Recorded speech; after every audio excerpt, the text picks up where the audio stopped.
Bismillahirrahmanirrahim. Assalamualaikum warahmatullahi wabarakatuh. Waalaikumsalam warahmatullahi wabarakatuh. Apa kabar semuanya? Alhamdulillah baik Bu. Alhamdulillah ya, baik-baik semua. Sebelum kita memulai pembelajaran pada pagi hari ini, langkah lebih baiknya kita berdoa terlebih dahulu. Silakan ketua kelasnya bisa memimpin berdoa. Berdoa dimulai. Selesai.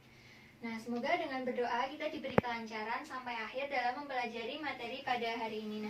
Sebelum Ibu menyampaikan materi, di sini ada sedikit kata-kata motivasi. Barang siapa yang bersungguh-sungguh, maka ia akan berhasil.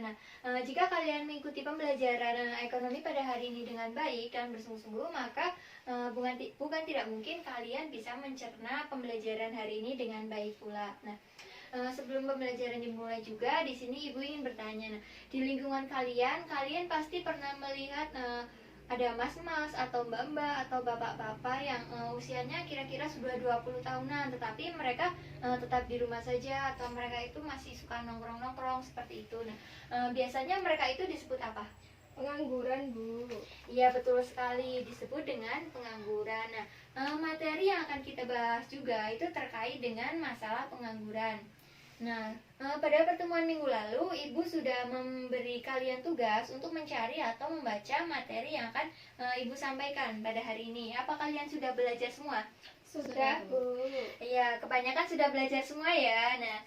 Jadi materi yang akan Ibu sampaikan pada hari ini adalah materi tentang ketenagakerjaan. Di sini Ibu ingin bertanya, ada yang tahu apa itu ketenagakerjaan? Izin menjawab, Bu. Iya, silakan, Mbak. Ketenagakerjaan adalah segala hal yang berhubungan dengan tenaga kerja, waktu sebelum, selama, dan sesudah. Jadi itu adalah pengertian dari tenaga kerja. Bahwasanya ketenagakerjaan yaitu segala hal yang berhubungan dengan tenaga kerja, baik sebelum, selama, dan sesudah masa bekerja. Selain dari ketenagakerjaan, ada juga tenaga kerja. Di sini Ibu juga ingin bertanya, apa itu tenaga kerja? Saya izin. Iya, menjawab. silakan. Tenaga kerja ialah setiap orang yang mampu melakukan pekerjaan menghasilkan barang atau jasa baik untuk memenuhi kebutuhan sendiri atau kebutuhan masyarakat. Iya, betul sekali. Itu adalah pengertian dari tenaga kerja. Selanjutnya ada angkatan kerja. Di sini apakah ada yang mau menyampaikan apa itu pengertian dari angkatan kerja? Silakan. Saya Bu. Iya, silakan. Angkatan kerja yaitu penduduk atau seseorang yang sudah memasuki usia produktif antara usia 15 sampai 64 tahun yang bekerja atau mempunyai pekerjaan namun sementara tidak bekerja. Iya, betul sekali. Itu adalah pengertian dari angkatan kerja. Bahwasanya angkatan kerja itu mereka yang sudah berusia 15 sampai 64 tahun. Kemudian mereka yang juga sudah mempunyai pekerjaan atau sementara mereka tidak bekerja atau bahkan tidak mempunyai pekerjaan. Selain dari angkatan kerja, ada juga yang namanya bukan angkatan kerja, yaitu mereka yang berusia 15 tahun ke bawah dan berusia 60 tahun ke atas. Contohnya itu ada pelajar atau mahasiswa, kemudian ada ibu rumah tangga, serta pensiunan.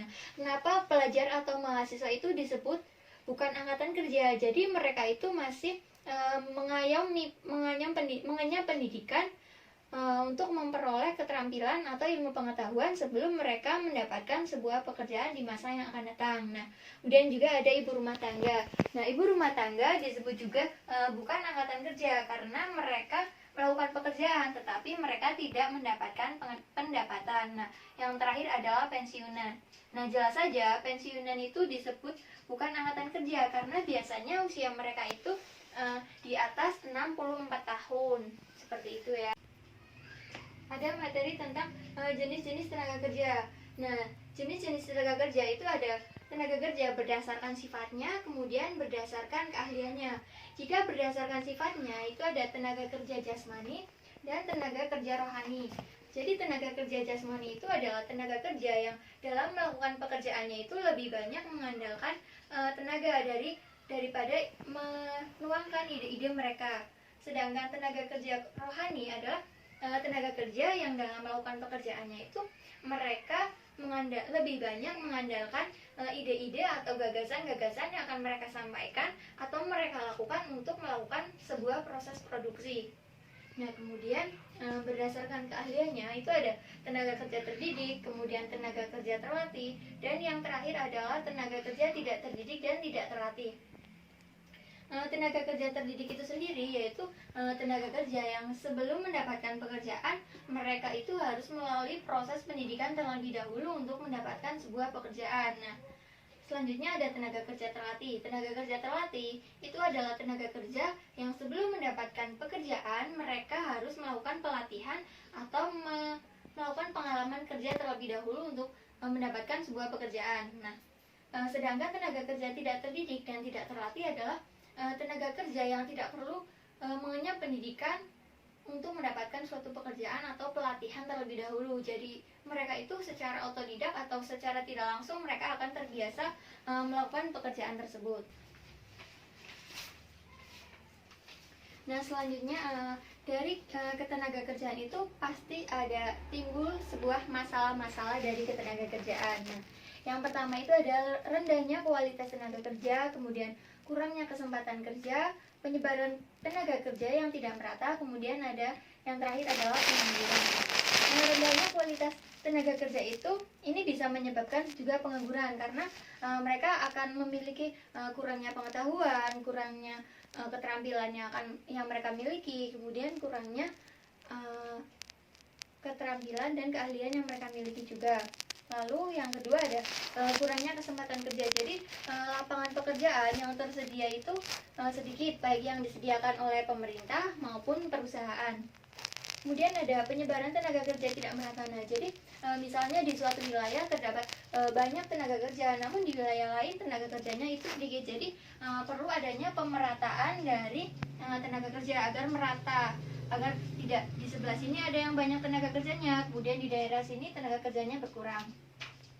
Nah, kemudian yang terakhir itu adalah salah satu masalah yang kompleks dari masalah ketenagakerjaan di beberapa negara, yaitu pengangguran. Nah, pengangguran itu adalah mereka yang tidak memiliki pekerjaan. Nah, mereka itu pengangguran itu ada karena mungkin mereka kurang mempunyai pengetahuan atau kurang memiliki keterampilan atau kemampuan, atau mereka malah malas mencari pekerjaan. Nah, jadi pengangguran itu ada. Nah, tadi sudah dijelaskan mengenai masalah-masalah ketenagakerjaan yang ada di Indonesia. Nah, selanjutnya bagaimana sih upaya untuk meningkatkan kualitas tenaga kerja? Yang pertama itu bisa dilakukan oleh pemerintah. Nah, pemerintah itu bisa melakukan pendirian pusat latihan kerja, meningkatkan kualitas pendidikan, kemudian mengadakan penelitian. Jadi, pendirian pusat latihan kerja itu pemerintah mendirikan sebuah balai latihan kerja. Nah, seperti ketika sebelum diberangkatkan ke luar negeri, TKW atau TKI itu terlebih dahulu mereka harus mengikuti pelatihan agar mereka memiliki kemampuan yang mumpuni sebelum mereka berangkat ke luar negeri, sehingga ketika mereka sudah di luar negeri mereka sudah tidak canggung lagi karena mereka sudah memiliki kemampuan yang dibutuhkan. Selanjutnya yaitu meningkatkan kualitas pendidikan. Nah, di sini juga perlu adanya peran pemerintah, di mana salah satunya yaitu memperbaiki kurikulum. Nah, misalnya di sekolah mereka sudah dimasukkan ke dalam bidang-bidang tertentu, sehingga ketika mereka lulus sekolah mereka sudah menguasai bidang tersebut, sehingga ketika mencari pekerjaan mereka sudah bisa atau sudah mempunyai pandangan mereka akan bekerja di mana sesuai dengan kemampuan yang mereka miliki. Kemudian mengadakan penelitian. Jadi pemerintah itu perlu melakukan adanya penelitian kepada masyarakat. Nah, misalnya penelitian tersebut itu untuk meneliti masyarakat itu bisanya di bidang apa, kemampuan apa yang mereka miliki, keterampilan apa yang mereka miliki, kemudian sehingga hal tersebut bisa menjadi evaluasi dari pemerintah untuk menyediakan lapangan pekerjaan sesuai dengan kemampuan atau bidang yang diperlukan oleh masyarakat. Nah, selanjutnya yaitu upaya peningkatan kualitas tenaga kerja yang dilakukan oleh swasta atau perusahaan. Yang pertama, membuka kesempatan magang, mengadakan seminar atau workshop tentang pekerjaan, lalu meningkatkan pemberian gizi dan kesehatan. Nah, jadi membuka kesempatan magang itu sebelum calon tenaga kerja itu bekerja di perusahaan tersebut, terlebih dahulu mereka melakukan pelatihan atau program magang agar mereka terbiasa atau tidak kaget ketika mereka sudah benar-benar ditetapkan sebagai tenaga kerja di perusahaan tersebut, sehingga mereka akan terbiasa melakukan pekerjaan tersebut. Nah, kemudian mengadakan seminar atau workshop tentang pekerjaannya. Jadi di sini kalian pasti tidak asing lagi dengan istilah job fair atau bursa kerja. Nah, di situ terdapat berbagai bidang-bidang atau pekerjaan-pekerjaan yang sesuai dengan kemampuan dari masyarakat itu sendiri. Nah, jadi masyarakat itu sudah mengetahui mereka akan bekerja di mana sesuai dengan kemampuan atau keterampilan yang mereka miliki. Kemudian yang ketiga adalah meningkatkan pemberian gizi dan kesehatan. Nah, jadi ini itu untuk khusus untuk tenaga kerja yang sudah bekerja di perusahaan tersebut. Jadi perlu adanya peningkatan pemberian gizi dan kesehatan agar ketika mereka bekerja, mereka itu dapat melakukan produktivitas dengan baik dan pekerjaan yang baik pula, sehingga tidak ada kendala mengenai kesehatan maupun gizi mereka. Nah, kemudian upaya peningkatan kualitas tenaga kerja yang terakhir yaitu dilakukan oleh individu atau masyarakat itu sendiri. Yang pertama itu membekali diri dengan kemampuan dan keterampilan.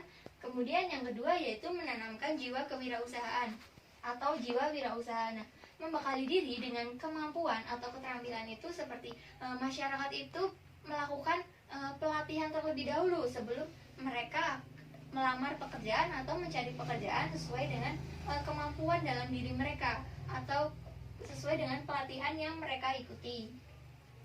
Nah, kemudian adalah menanamkan jiwa wirausaha. Nah, ini itu sewaktu-waktu kalian tidak mendapatkan pekerjaan atau tidak menemukan pekerjaan yang sesuai dengan bidang kalian atau kemampuan kalian, kalian bisa membuka usaha itu sendiri karena kalian sudah mempunyai jiwa kewirausahaan atau jiwa wirausaha. Nah, secara tidak langsung kalian juga membuka lowongan pekerjaan bagi mereka yang membutuhkan pekerjaan. Nah, itu adalah materi tentang ketenaga kerjaan yang Ibu sampaikan pada hari ini. Namun sebelum itu, sebagai evaluasi pembelajaran pada pagi hari ini, Ibu akan memberikan kuis yang dikerjakan secara lisan. Ini adalah menu kuis. Di sini sudah tersedia 4 amplop. Nah, di dalamnya itu terdapat sebuah pertanyaan. Nanti kalian akan diundi. Kalian akan mendapatkan nomor berapa, lalu mengambil soal yang ada di dalam amplop sini. Kemudian kalian langsung menjawab pertanyaan yang ada dalam pertanyaan tersebut. Nah, silakan maju, bisa dimulai. Nomor 3, Bu. Iya, nomor 3 ya, Mbak. Iya.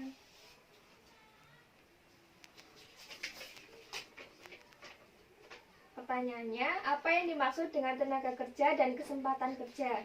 Ya, bisa langsung dijawab ya, Mbak. Tenaga kerja adalah setiap orang yang mampu melakukan pekerjaan, menghasilkan barang atau jasa, baik memenuhi kebutuhan sendiri maupun kebutuhan masyarakat. Sedangkan untuk kesempatan kerja adalah tersedianya lapangan pekerjaan bagi angkatan kerja yang membutuhkan pekerjaan. Iya, betul sekali. Nah, Mbak Titis dapat nilai tambahan ya, Mbak. Terima kasih. Sama-sama. Silakan selanjutnya.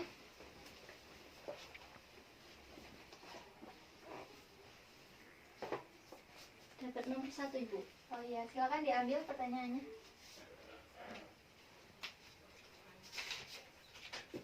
Pertanyaannya, upaya peningkatan kualitas tenaga kerja dapat dilakukan oleh siapa saja?